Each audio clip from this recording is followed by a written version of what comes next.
प्रिय प्रभु लोक समस्ते आज आम एक अत्यंत महत्वपूर्ण घटना विषय अध्ययन करवा ताहा हेउची प्रभु जीशु ख्रीष्टंक जेरुसालेम को विजय प्रवेश बा प्रभु जीशु विजय यात्रा बोली मध्य कहा जाए जहाँ खजुरी बाहुंगा पर्व भाव में सारा पृथ्वीर प्राय प्रत्येक मंडली गुड़िक पालित हुए। बाइबल दर्शाए जे प्रभु जीशु पुनरुत्थान ठीक गोटे सप्ताह पूर्व प्रभु जीशु जेरुसालेम रे प्रवेश करथिले एवं सही दिन रविवार थिला। तेणु एही घटना विश्व इतिहास रे पाम संडे भावे परिचित। प्रिय प्रभुଙ୍କ लोक समस्ते आसंतु आमे आज एही वीडियो माध्यम रे एही विशेष दिनर अर्थ एवं मंडली गुडी करे एहाकु पर्व भावरे पालन करा जिबार कारण जानिबा सहित एही खजुरी बाहुंगा पर्व पालन विषय रे बाइबल आमको कौन शिक्षा दिए जानिबा।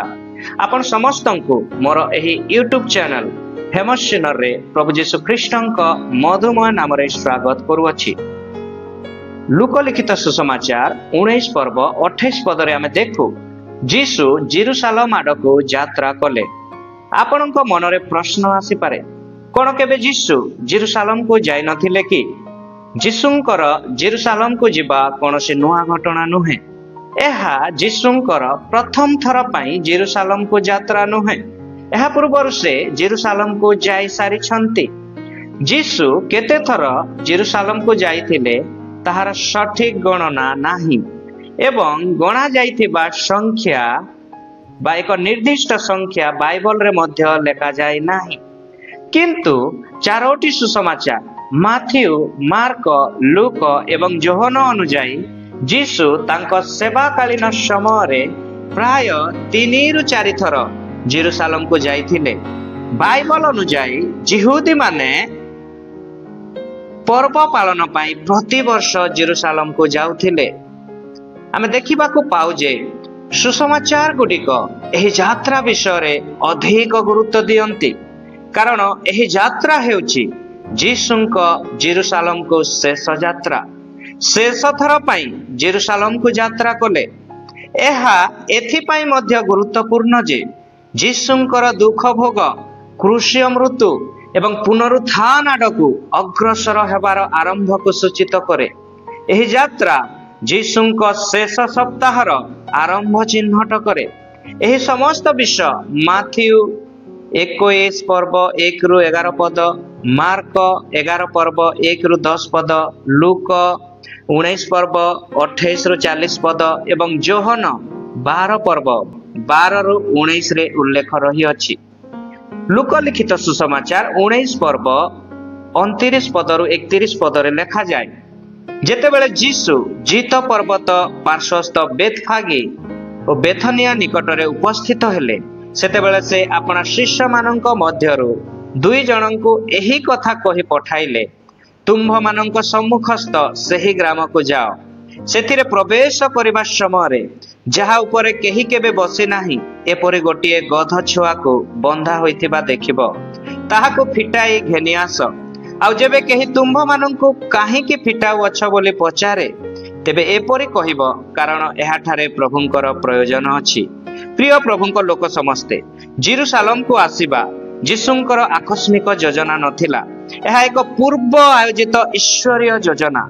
इंपोर्टेंट एथि पाई जे शेष थर पाई जीशु जेरुसालेम को जिबे आ राजा हे जिबा पाई इच्छा कले। राजा होई जन्म होइछंती तेणु राजा भाबरे जिबार अछि। आ आमे देखुछु जीशु गध शावक ऊपर बसिकी जिबा पाई इच्छा कले। से समय रे पार्थिव राजा गण घोड़ा आरोहण करुथिले नहले हाथी कि ओट कि रथ व्यवहार करुथिले। किंतु जीशु ए घोड़ा, हाथी, ओट, रथ को न बाछि गध शावक को काहेकि बाछिले? शक्ति एवं सामर्थ्य प्रदर्शन करुथिबा एही घोड़ा, हाथी, ओट, रथ हेउछि युद्धर प्रतीक।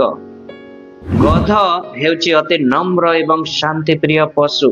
गध हेउछि शांति एवं नम्रतार प्रतीक। जीशु शांतिर वार्ता नहीं आसुथिबा जोगु मनुष्य मानकर उद्धार करबा निमंते आसुथिबारु से गध को बाछिले। ଆମେ ଦେଖୁଛୁ ଯୀଶୁ ଯେଉଁ ପ୍ରକାରେ କହିଥିଲେ ସେହି ପ୍ରକାରେ ଶିଷ୍ୟମାନେ ଗଧ ଶାବକକୁ ବନ୍ଧା ହୋଇଥିବାର ଦେଖିଲେ। ସେ ଜାଣନ୍ତି ଗଧ କେଉଁଠାରେ ଅଛି ଏବଂ ମାଲିକ କିପରି ପ୍ରତିକ୍ରିୟା କରିବ।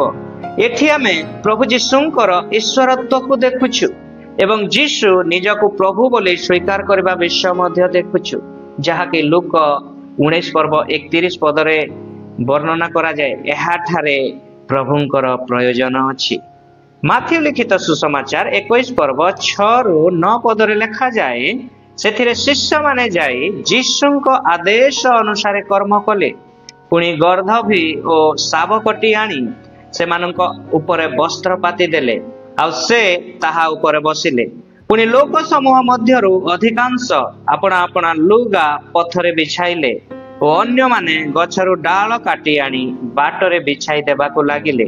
ଆଉ ତାହାଙ୍କ ଆଗରେ ଓ ପଛରେ ଯାଉଥିବା ଲୋକ ସମୂହ ଉଚ୍ଚ ସ୍ୱରରେ କହିବାକୁ ଲାଗିଲେ, ହୋଶାନା, ଦାଉଦ ସନ୍ତାନ, ପ୍ରଭୁଙ୍କ ନାମରେ ଯେ ଆସୁଅଛନ୍ତି ସେ ଧନ୍ୟ, ଉର୍ଦ୍ଧ୍ୱ ଲୋକରେ ହୋଶାନା। ଆମେ ଦେଖୁଛୁ ଯୀଶୁ ଜେରୁସାଲେମକୁ ଗଧ ଶାବକ ଉପରେ ବସି ପ୍ରବେଶ କରିବା ସମୟରେ ଲୋକ ସମୂହ ସେମାନଙ୍କର ବସ୍ତ୍ର ଏବଂ ଗଛର ଡାଳ ବା ଶାଖାକୁ ରାସ୍ତାରେ ରଖିଥିଲେ, କାରଣ ଏହା ଜଣେ ରାଜାଙ୍କୁ ସମ୍ମାନ ଦେବା ଏବଂ ତାଙ୍କ ଶାସନର ବଶୀଭୂତ ହେବାର ଏକ ପାରମ୍ପରିକ ରୀତିନୀତି ଥିଲା। ଯୀଶୁ ଈଶ୍ୱରୀୟ ଯୋଜନାକୁ ସଫଳ କଲେ, ଭାବବାଣୀକୁ ସଫଳ କଲେ, ଯାହା ଜେଖରିୟ ଭବିଷ୍ୟତ ବକ୍ତାଙ୍କ ପୁସ୍ତକ 9 ପର୍ବ 9 ପଦରେ ଭାବବାଣୀ କରାଯାଇଥିଲା।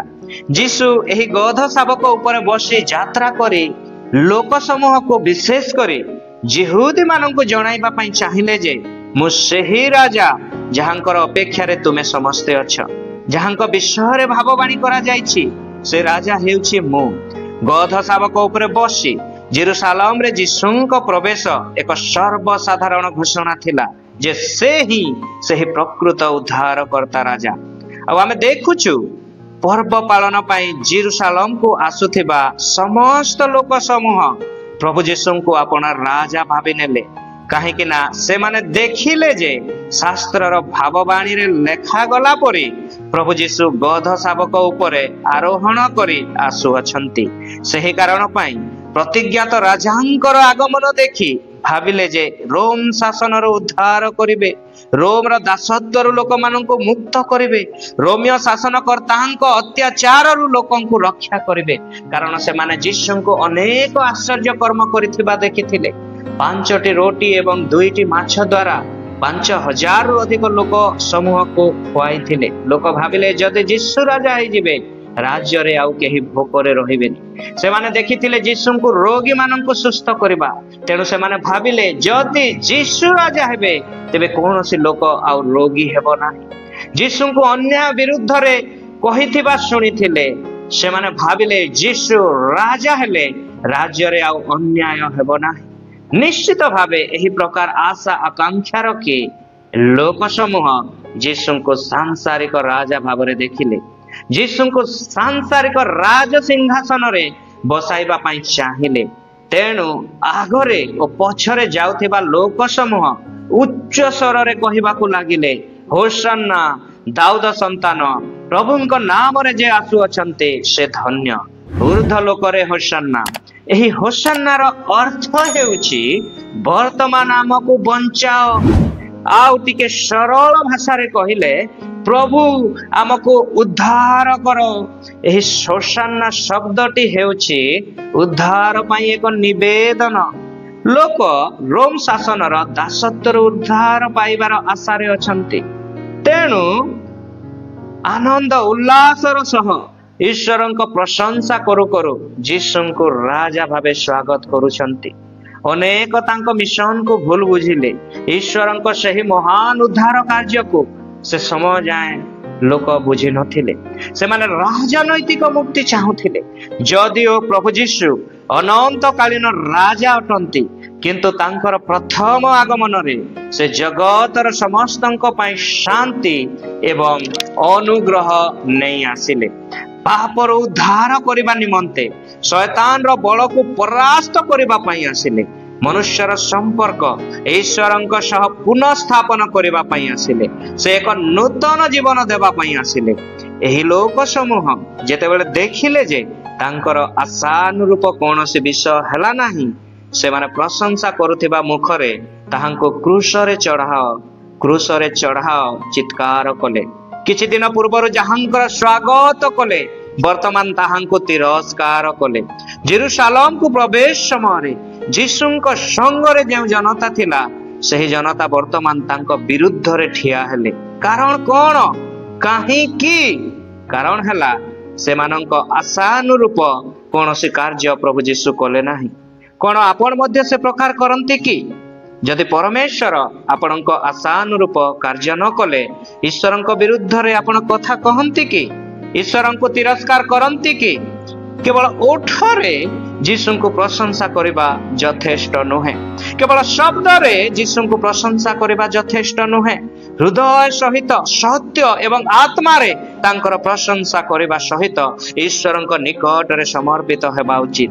ସେ ହିଁ ପ୍ରଶଂସା ପାଇବାର ଯୋଗ୍ୟ। ଗୋଟିଏ ବିଷୟ କହି ଶେଷ କରିବା ପାଇଁ ଚାହେଁ ଯେ ଯୀଶୁ ରାଜା ପୁଣି ଥରେ ଗୌରବରେ ଆସିବେ। ପବିତ୍ର ବାଇବଲର ପ୍ରତ୍ୟେକ ଭାବବାଣୀ ସଫଳ ହୋଇଅଛି ଏବଂ ଆଗକୁ ମଧ୍ୟ ବାକି ରହିଥିବା ଭାବବାଣୀ ସଫଳ ହେବ ନିଶ୍ଚିତ। ପ୍ରକାଶିତ ବାକ୍ୟରେ 19:11-16 ଆମେ ଦେଖୁ ପ୍ରଭୁ ଯୀଶୁଙ୍କ ଦ୍ୱିତୀୟ ଆଗମନର ଚିତ୍ର। ଗଧ ଉପରେ ନୁହେଁ, ବରଂ ଧଳା ଘୋଡ଼ା ଉପରେ ବିଜୟୀ ରାଜା ଭାବରେ ଚିତ୍ର କରେ। ପ୍ରଥମ ଥର ପ୍ରଭୁ ଯୀଶୁ ଉଦ୍ଧାର କରିବାକୁ ନମ୍ରତାର ସହିତ ଆସିଲେ, ବଳୀକୃତ ହେବା ନିମନ୍ତେ ଆସିଲେ।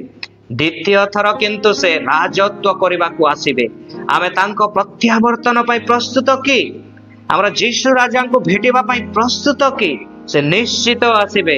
ତେଣୁ ଆସ ଆମେ ସମସ୍ତେ ପ୍ରସ୍ତୁତ ରହି, ଜାଗ୍ରତ ଥାଇ ସେହି ରାଜାଙ୍କର ଅପେକ୍ଷାରେ ରହି ପବିତ୍ର ଜୀବନ ଯାପନ କରୁ।